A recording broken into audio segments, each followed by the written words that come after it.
Now to I-10 near Tonopah, where one lane of the highway is back open after a deadly crash involving an Amazon semi-trailer. 12 News journalist Jonathan McCall has been at the scene since just after the crash happened. And Jonathan, have authorities released any new information since the last time we saw you?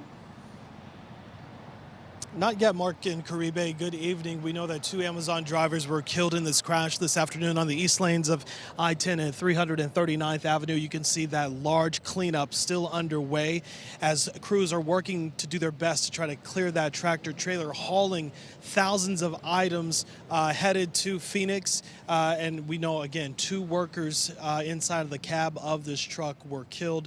Investigators not exactly saying how this happened, but they do believe that some type of tire blowout may have triggered this crash. We would also want to show you a live picture of the scene happening with the traffic, though. This is the east, this is looking west, headed east on I-10.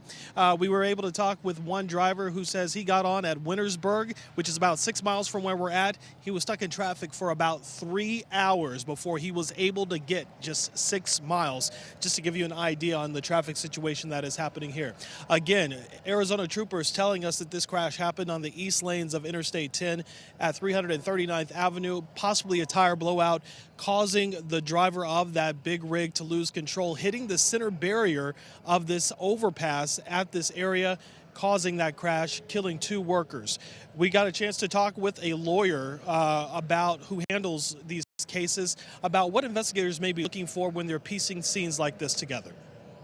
If the tire is preserved, there can be investigation on how the blowout occurred. And there are fields of science that if you have proper preservation of evidence and proper preservation of the exact tire that blew, you can kind of piece together why it broke apart and whether or not anything could have been done to prevent it from breaking apart. So ADOT tells us that right now that they had engineers out here and inspectors checking out that center median where that 18-wheeler hit. They told us it did sustain some minor damage, but for the most part, it's still okay for cars to pass over. And Amazon also tells us that they have started their own internal investigation looking into what happened. But if you are anywhere in this area, or if you are expecting someone coming from western Arizona, possibly even California, into Phoenix tonight, they definitely have a long way ahead of them. Again, one man telling us it took him 3 hours just to get 6 miles to this particular point. One lane is open, but it's still going to be a while before they clean up all this mess. We'll have the very latest for you tonight when we see you at 10. But for now, we're live in Tonopah tonight. Jonathan McCall, 12 News. Jonathan, thanks.